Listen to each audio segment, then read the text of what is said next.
While it is possible to survive without food for up to 30 to 40 days, we can only live without water for 3 to 4 days. There are numerous places in the world where fresh water is scarce, so people try to do everything they can to get hold of potable water. There is an abundance of seawater in the world, but it is dangerous to drink it in large amounts because its high salt content can lead to dehydration. A small home distillation apparatus is enough to desalinate a small amount of water, but large-scale technology is required to satisfy larger needs. Desalination plants are usually built on coasts. First, water is purified mechanically. Then, there are several methods used for desalination. The simplest one is distillation, which is also used by the plant in this animation. Its purpose is to remove salt from the water by boiling it. Several blocks, all containing heat pipes, comprise a distillation unit. Hot steam is pumped into these pipes, while the unheated seawater is sprayed from the top onto the surface of the hot pipes.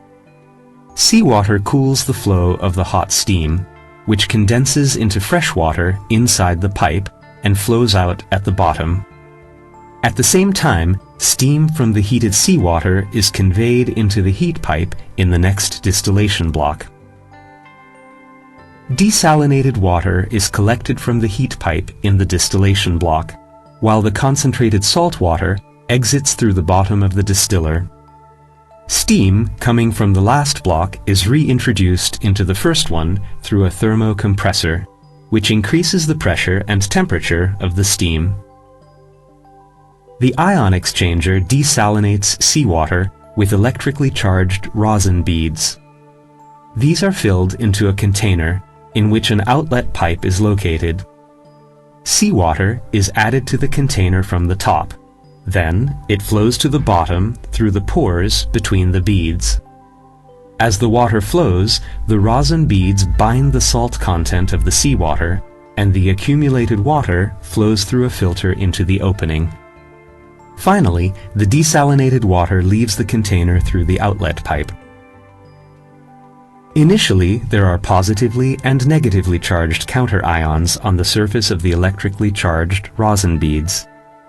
These are hydrogen and hydroxide ions from the water.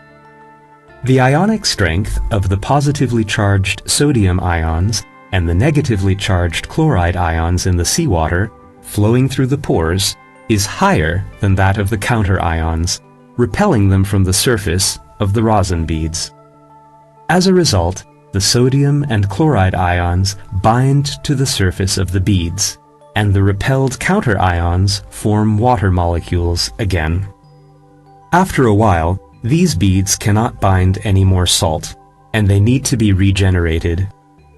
The drawback of the ion exchange method is that very strong acids and alkalis are required to clean the sodium and chloride ions from the surface of the beads, which in turn can cause serious harm to the environment. During electrodialysis, seawater is pumped at a high pressure through membranes, to which electric current is applied.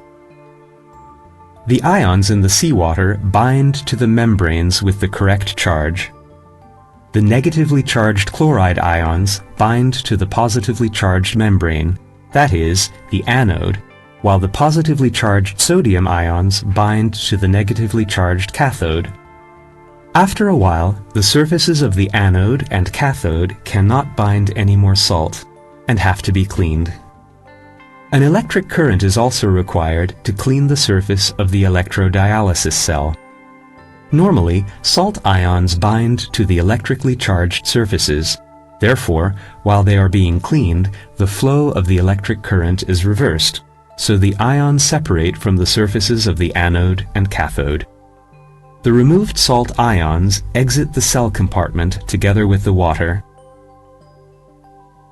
Desalinating water by reverse osmosis relies on the difference in size of the salt and water particles, rather than depending on their ionic strength.